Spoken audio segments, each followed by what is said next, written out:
미얀마 국가관리위원회는 주요 생필품 안정화를 위해 쌀과 식용유를 대상으로 집중 단속을 시작하고 있습니다. 미얀마 쌀연맹은 정미소와 쌀집 등 쌀 관련 업체들을 대상으로 가격 상한선을 준수하도록 명령하였습니다.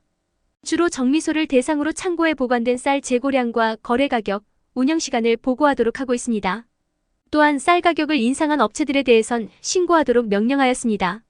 미얀마 식용유협회는 이보다 심각한 통제가 있었습니다. 미얀마에서 가장 많이 사용되는 파묘 가격 안정화 TF팀이 구성이 되고 이틀 후 지난 8월 30일 특별수사국은 미얀마 식용유협회 쌀린 회장을 포함한 식용유 거래 관계자 4명이 체포되었다고 합니다.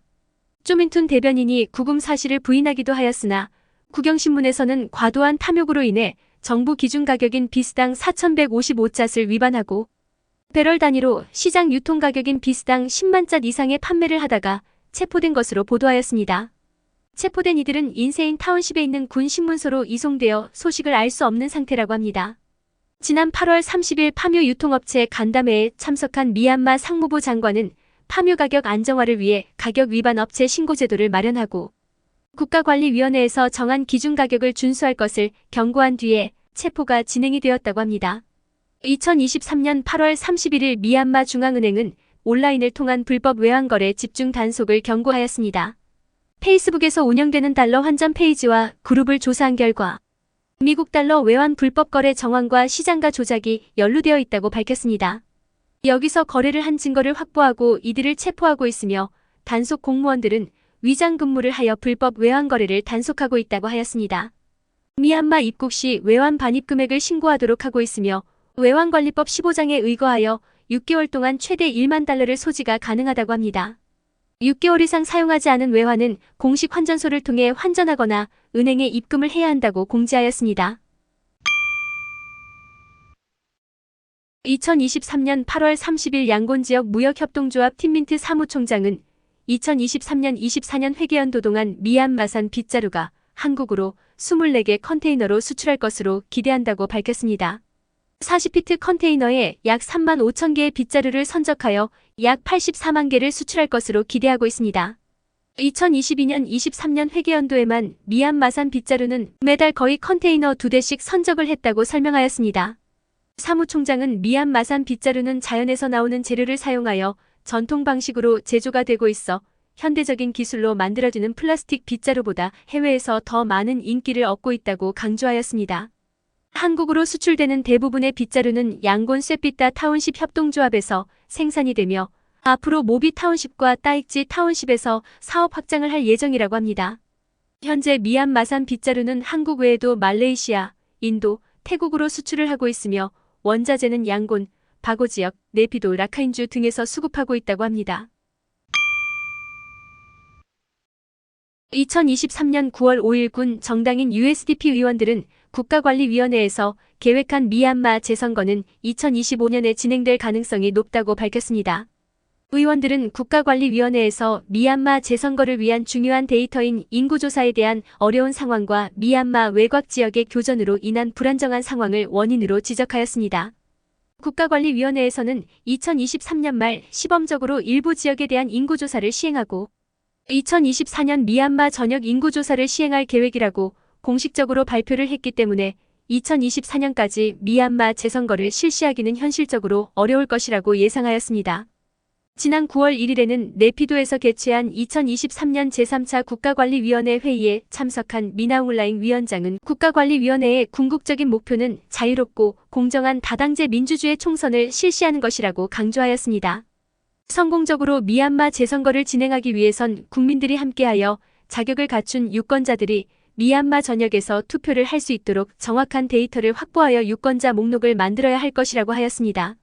이런 성공적인 선거를 위한 데이터 확보를 위해 진행할 예정인 2024년 인구조사의 사전 준비로 2023년 말까지 시범 인구조사가 반드시 시행되어야 할 것이며 이로 인해 정확한 유권자 목록이 만들어질 것이라고 하였습니다. 이렇게 선출된 정권이 국가 관리를 할 수 있도록 이양하는 것이 국가관리위원회의 주요 임무임을 강조하였습니다. 2015년 10월 15일 유엔과 중국, 인도, 일본, 태국 외교관들이 참석한 가운데 소수민족 무장단체 대표들과 공식적으로 서명한 미얀마 정전협정은 절대 무효화되지 않을 것이라고 하였습니다. 지난 9월 5일에는 양곤 지역정부청사에서 미얀마 선거관리위원회가 주최하는 등록 정당 간담회와 함께 전자투표기 시연식을 진행하였습니다. 선거관리위원회 떼인소 위원장은 미얀마 전자투표기 도입으로 투표용지 인쇄비를 줄이고 유권자들이 쉽게 투표를 참여하여 투표 결과를 신속하고 정확하게 집계할 수 있을 것으로 기대한다고 밝혔습니다. 국가관리위원회 미얀마 선거관리위원회는 36개 정당이 선거활동에 참여할 수 있도록 허가를 하였으나 아직까지 정확한 선거 일정에 대해선 공지한 바가 없습니다. 7개 정당은 전국구 선거 활동이 가능하며 29개는 지역구 선거 활동이 가능하다고 합니다. 2015년 미얀마 선거에서 NLD당이 미얀마 전역에서 압승을 한 사례가 있어 국가관리위원회는 미얀마 재선거는 비례대표제로 시행하기로 결정하였으며 미얀마 정당 등록법을 개정하여 모든 정당이 새로운 규정에 따라 정당 등록을 하도록 명령함에 따라 NLD당은 공식적으로는 정당이 해산된 상태가 되었습니다. 2023년 9월 4일 국가관리위원회는 양곤 봉제공장 호생 미얀마와 써너페럴에서 임금 인상 요구 노사분규와 연루된 혐의로 체포된 12명에 대한 기소를 기각하고 석방 조치하였다고 합니다. 국가관리위원회는 수감된 아웅산 수치 전 국가고문의 의사 진찰 요청을 거부하였다고 합니다.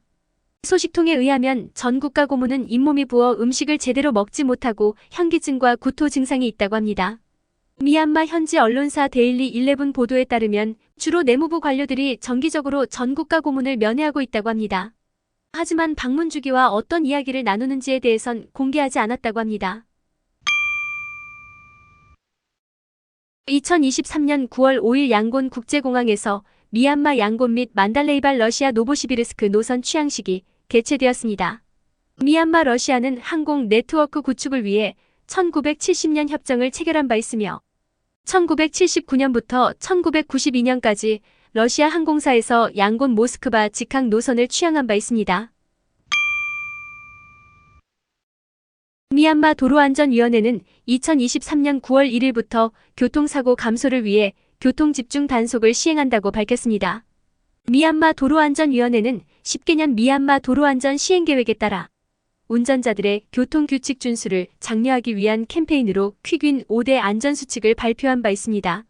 안전수칙을 보면 차량 탑승 전원 안전벨트 착용, 오토바이 운행 시 턱근 조절을 하여 전원 헬멧 착용, 음주 또는 약물 운전 금지, 주행 중 휴대폰 통화 금지, 속도 위반 금지로 지정이 되었으며 이에 대한 집중 단속을 시행하게 되었습니다. 2023년 9월 1일부터 퀵윈 5대 안전수칙에 대한 위반 적발 시 벌금형으로 현장에서 처벌을 받게 된다고 합니다. 자동차 주행 중 운전자 또는 동승자 안전벨트 미착용 적발 시 벌금형 3만짜, 오토바이, 헬멧 미착용 시 벌금형 3만짜, 음주운전 적발 시 벌금형 10만짜, 속도 위반 시 벌금형 10만짜 시상 처벌을 받게 됩니다. 2023년 1월부터 6월까지 미얀마 전역 교통사고는 총 2,566건이 발생하여 사망 1,300명, 부상 3,500명이 발생하며 하루 평균 14.8명이 교통사고로 사망하고 있다고 합니다. 라카인주 시뚜웨 타운십에 있는 INGO 중 하나인 루터교 세계연맹 미얀마 지부는 직원 80명이 유로화 급여가 미얀마 중앙은행 고정 환율 기준보다도 낮게 책정되어 지급되는 것에 대해 항의를 한 이후 해고 조치를 하였다고 합니다. 최근 직원 92명이 미얀마 중앙은행에서 지정한 고정환율보다도 낮은 2,200자스로 유로화 급여를 지급하는 것에 대해 항의하는 침묵 파업을 진행하였다고 합니다. 2023년 9월 3일 미얀마 내에 있는 중국인 온라인 사기단에 대한 집중 단속이 있었습니다. 중국 공안 발표에 의하면 미얀마 북부 군경찰이 11개 건물을 수색하여 온라인 사기단 269명을 체포하였으며 이 중 186명이 중국인으로 확인되어 중국 공안으로 송환 조치하였다고 합니다. 나머지 용의자 83명 중 미얀마 66명, 베트남 15명, 말레이시아 2명이라고 하며 구금된 장소는 공개하지 않고 있습니다. 이번 합동 단속은 국경지역 경찰 협력 절차에 따라 합동으로 단속이 시행이 되었다고 합니다. 단속을 한 지역은 샨주 동부와 중국 위난성과 가까운 국경에 위치하고 있으며 인터내셔널 크라이스 그룹에서도 최근 이 지역들이 국제범죄의 중심지가 되어가고 있다고 보고를 한 바 있습니다. 이와 함께 온라인 취업 사기가 발생하고 있는 미얀마 국경 지역에서 소수민족 무장단체들과도 논의가 있었던 것으로 보고 있습니다. 소수민족 무장단체인 유나이티드와 스테이트 아미는 중국 공안과 협력하여 관할 구역에 있는 온라인 사기단 척결을 위한 대대적인 단속을 하면서 1207명을 체포하였고 국경 위난성 중국 공안 측에 인계하였다고 합니다. 하지만 인터내셔널 크라이서스 그룹의 보고서에 따르면 유나이티드와 스테이트 아미는 온라인 사기단을 지원하며 막대한 이익을 얻고 있다고 합니다. 2023년 8월에는 중국 정부는 동남아시아 3개국과 온라인 사기단 대응센터를 설립하겠다고 밝힌 이후 중국, 태국, 미얀마, 라오스에서 대대적인 온라인 사기단과의 전쟁을 선포하였습니다. 지난 8월 29일에도 주미얀마 한국대사관은 안전공지를 통해 취업 사기 관련 안전 유의를 당부하였습니다. 최근 언론 보도에 따르면 미얀마와 태국, 라오스 국경 지역에서 보이스피싱 범죄 조직이 SNS를 통해 해외 구직자들 대상으로 고액의 급여, 무료 교통비 및 숙식 제공 등을 미끼로 해외 취업을 유인하여 폭행 협박하고 범죄 활동 가담을 강요하는 경우가 있다고 합니다. 현재까지는 미얀마 내 우리 국민의 피해 신고는 없었으나 SNS 등을 통해 해외 근무 조건으로 고액의 임금 등을 제시하는 일자리 광고에 대해서는 사전에 반드시 관련 내용을 꼼꼼하게 확인하는 등 각별한 주의를 하도록 안내하였습니다.